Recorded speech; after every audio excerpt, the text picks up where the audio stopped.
If you've read Jane Eyre, you know what Charlotte became, a governess. I don't think we appreciate today the position of governess and what it was like in the Victorian period. Thanks to Masterpiece Theatre, we have a romantic notion of a beautiful young girl employed in a wealthy home tutoring darling little children.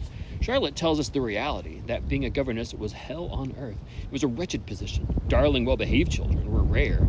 Truly wealthy people didn't have a governess tutor their children. They sent their children to expensive boarding schools. Boarding school was a mark of status, a way to cement societal connections as well as educational experience. If, however, the parents had a lot of money but had children who were such intellectual or emotional nightmares that no school could ever accept them, a governess was the solution. Occasionally one could find a good child, but only because the child was illegitimate, as Adele was in Jane Eyre, and therefore not eligible for a good boarding school. The other problem the governess faced, probably a worse ordeal than not having decent students, was that the family would have nothing to do with her because she was considered too low in class to be a part of society. The governess actually worked for a living, and the family that hired her would have thought she was below their regard. But there was an upstairs and a downstairs in the family. Downstairs were the servants, the butler, the cook, the housekeeper, and the maids. They certainly wouldn't have found the governess too low to associate with. She was too high. Servants resented that all she did was tutor some brats for a few hours a day and thus earned 3 times what the kitchen maid earned by scrubbing pots. The family had nothing to do with the governess because she was too low. The servants had nothing to do with her because she was too high. It was a most painful, alienating position unless the governess was beautiful.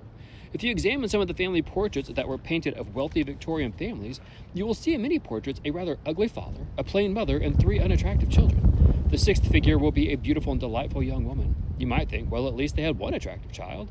They didn't. That's the governess. The upstairs family enjoyed having the beautiful governess because she was so attractive. And the servants, the downstairs family, prized having a beautiful governess around because by just eating at the humble table of the servants, this beautiful girl put everyone in a better mood. But Charlotte Brontë was not beautiful. She was not even plain. A young man who saw her at a party wrote to his fiancée that night, "I met Miss Brontë tonight, and I would have to say she would have to be twice as good looking as she actually is to be considered homely." Charlotte Brontë was ugly. Don't be fooled by the somewhat attractive picture I've included. Victorian portraits were notoriously flattering.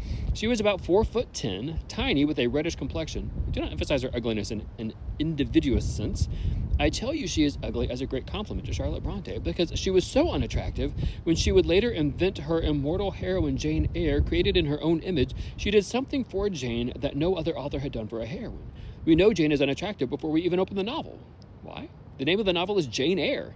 This was revolutionary at the time. No one had ever named a heroine Jane before. The name Jane always implied plain Jane. Consider the names of the heroines of earlier novels: Clarissa, Evelina, Pamela. Just from the name Jane, readers knew she was going to be unattractive. And in the novel itself, we are not left in doubt as to what Jane looked like.